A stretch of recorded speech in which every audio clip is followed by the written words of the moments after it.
वालेकुम सज्जनों ते मित्रों, अज असीं वेखांगे कि शनाज दे किचन च की पकदा है। हाँ जी, ते दसो अज की पकाओगे तुसीं? ਅੱਜ ਅਸੀਂ ਬਣਾਵਾਂਗੇ ਪਲਾਓ ਤੇ ਤੁਸੀਂ ਲੈ ਕੇ ਆਓ ਗੋਸ਼ਤ ਤੇ ਮੈਂ ਬਾਕੀ ਤਿਆਰੀ ਕਰ ਲਈ। ਤੇ ਬਿਸਮਿल्लाह करो ते मैं हुणे लै के आया।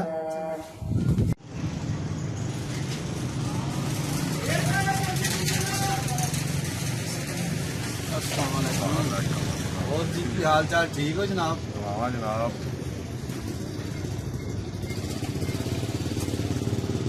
दोस्तों ਅਸੀਂ ਆਪਣੇ ਭਰਾ ਕੋਲ ਆਏ ਆ ਗੋਸ਼ਤ ਲੈਣ ਤੇ ਬਹੁਤ ਵਧੀਆ ਗੋਸ਼ਤ ਦਿੰਦੇ ਨੇ ਤੇ ਇਹਨਾਂ ਕੋਲ ਗੋਸ਼ਤ ਲੈ ਕੇ ਚੱਲਦੇ ਹਾਂ। ਕਿਸ ਤਰ੍ਹਾਂ ਕਿਲੋ ਲਾਇਆ ਜੀ? 1 ਕਿਲੋ ਗੋਸ਼ਤ ਦਿਓ। ਲੈ ਸ਼ਾਨ ਹੈ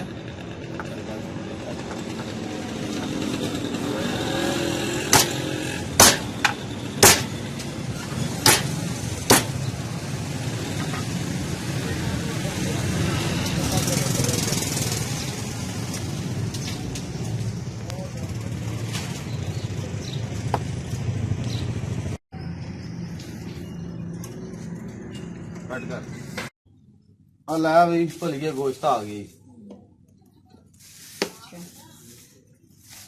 ਇਹਦੀ ਬਣਾਉਣੀ ਹੈ। ਚਲ ਠੀਕ ਹੋ ਗਿਆ। ਹੁਣ ਮੈਂ ਮਸਾਲੇ ਬਣਾਵਾਂ ਸਾਰੇ।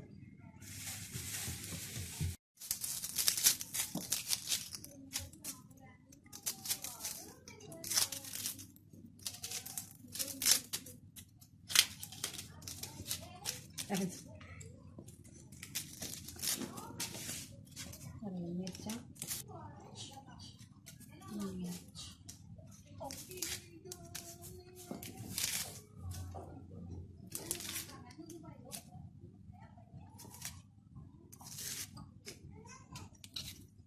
लहसुन छील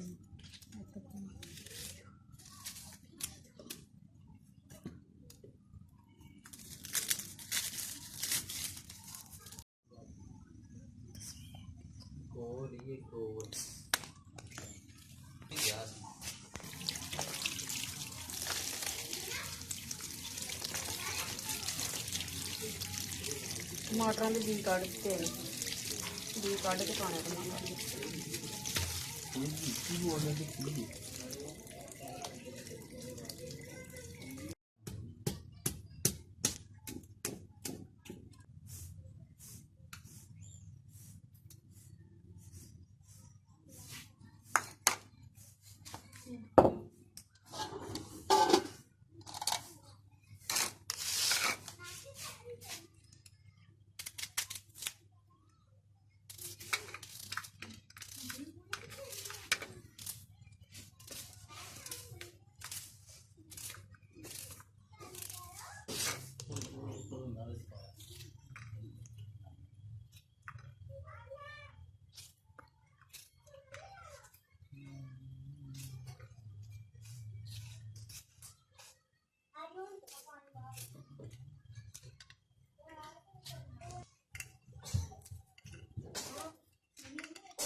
दो डब्बे चावलों दे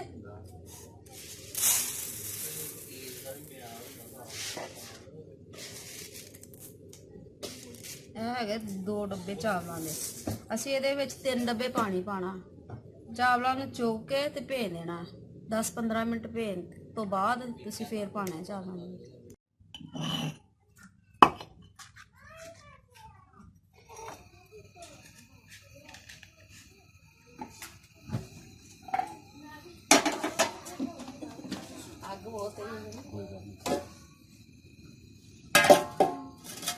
गोश्त उबालेंगे।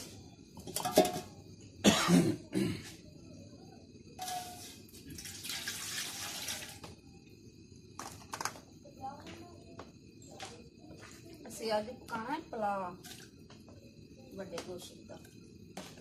ਸਹੀ ਹੈ ਨਾ? ਆਹੋ ਮਜ਼ੇਦਾਰ ਜਿਹਾ ਬਣਾ ਕੇ ਖਵਾਈ। गोश्त गल जाए ना उस तो बाद बाकी चीज़ां बाद ठीक है।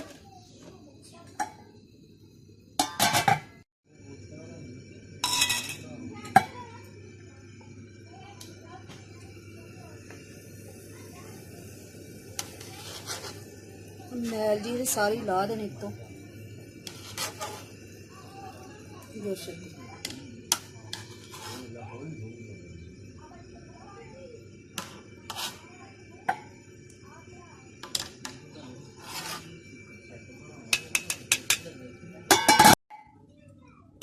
दोस्तों चंगी तरह गाल गया सारा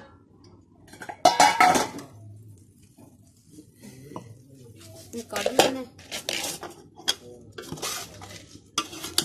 कम से कम एक घंटा अस पकाया घंटे च गल गया गोश्त बाकी काम हुण असीं पतीले नूं धो के फिर कर लेंगे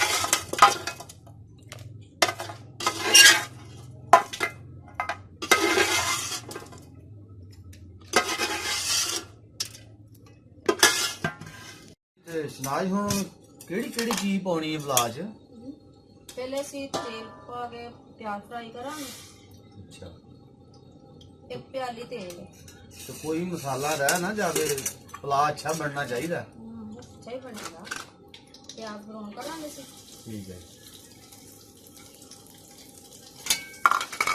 बस जल्दी कर पता की मैनू ना भुख बड़ी लगी है अच्छा जल्दी जल्दी बनावांगे मजेदार बनावांगे हम इस तरह करनी मैं प्याज पे रख दिता मैं चावलों धो के ते भेज लैनी है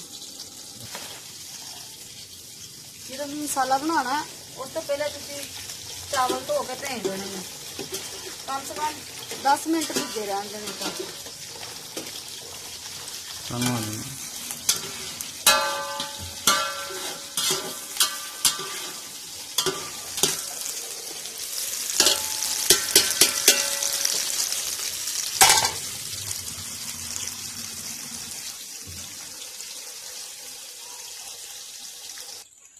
चावलों धो के भेज लिया बाकी मसाले प्याज साडा ब्राउन हो गया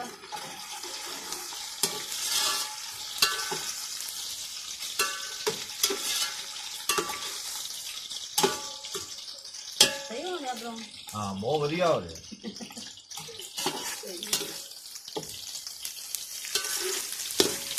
चलो दूसरे मसाले भी पाओ नहीं ये ब्राउन तो हो लेंगे सही तरह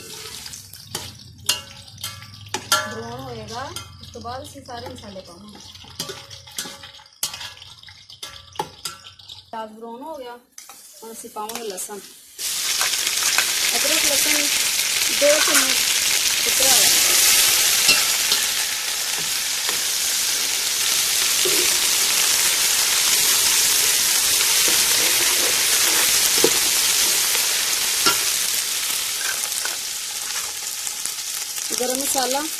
गरम मसाले दे विच जलवतरी जाफर बाकी सारिया चीज़ां गरम मसाले दी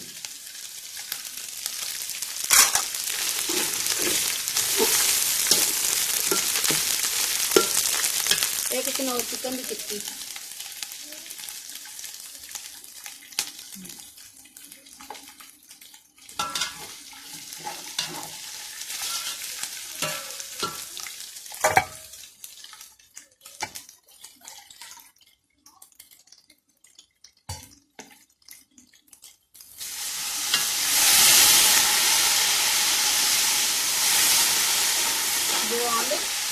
बड़ी प्यारी आ रही हरी मिर्चा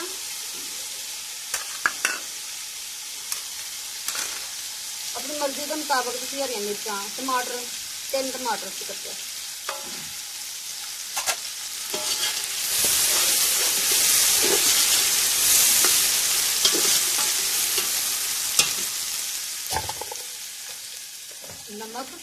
नमक भी अपनी मर्जी के मुताबिक हाँ मैं वैसे 2 चम्मच पा लेती हूँ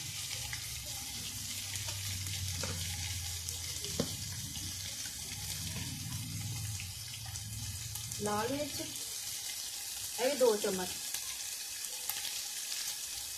कम या ज़्यादा तुम कर सकते हो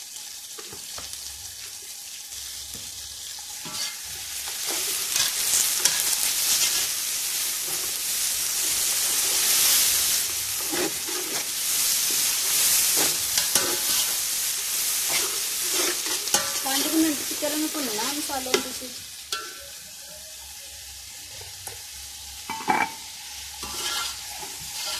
5 ਮਿੰਟ ਹੋ ਗਏ ਸਾਡੇ ਮਸਾਲੇ ਭੁੰਨਦਿਆਂ ਨੂੰ। ਹੁਣ ਅਸੀਂ ਗੋਸ਼ਤ ਭੁੰਨਾਂਗੇ ਵਿੱਚ।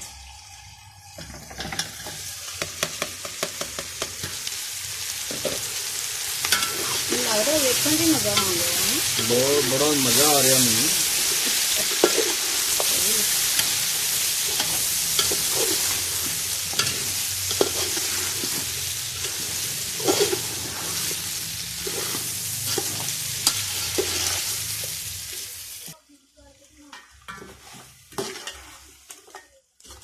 ਗੋਸ਼ਤ ਚੰਗੀ ਤਰ੍ਹਾਂ ਭੁੱਜ ਗਿਆ।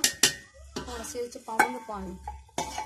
ਤੁਹਾਨੂੰ ਦੱਸਿਆ ਸੀ 2 ਡੱਬੇ ਚਾਵਲਾਂ ਦੇ ਨੇ ਤੇ 3 ਡੱਬੇ ਅਸੀਂ ਪਾਣੀ ਪਾਣਾ, ਕਿਉਂਕਿ ਅਸੀਂ ਚਾਵਲ ਭੇਜ ਦਿੱਤੇ ਆ ਨਾ ਪਹਿਲੇ 10 ਮਿੰਟ।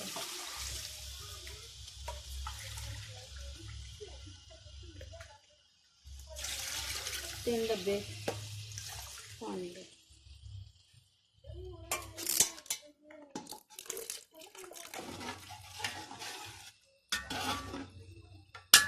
पानी नूं उबाल आएगा फिर असीं चावल पा देंगे। पानी हो गया।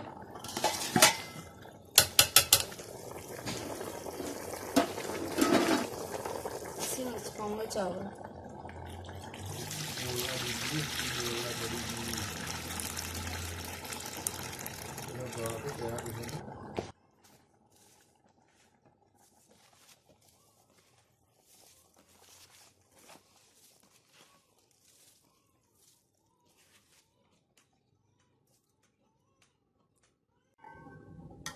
साढ़े चावलों का पानी खुशक हो गया। हुण असीं लावांगे दम ते।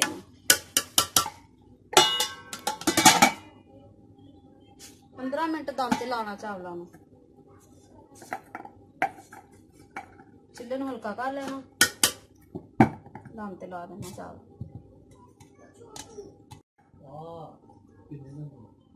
हुण साडा पुलाव पक गया। बस चुल्हा असीं बंद कर दिता।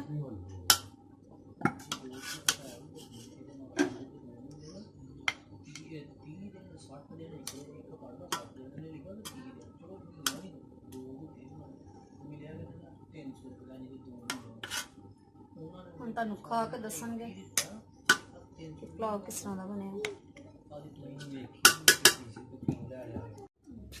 बिस्मिल्लाह बिस्मिल्लाह।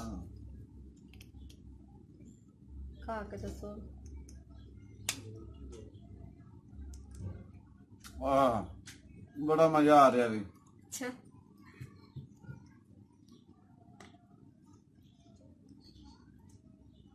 क्या बात है। अगर दोस्तों तुहानू साडी वीडियो पसंद आए इनू लाइक करो, साडे चैनल नू सबसक्राइब करो ते वीडियो नू ज़्यादा से ज़्यादा अपने दोस्तों नाल शेयर करो। बैल दा बटन नपा दवो ताकि जेड़ी साडी वीडियो ज़्यादा नवी बने ते तुहानू जल्दी जल्दी मिल जाए।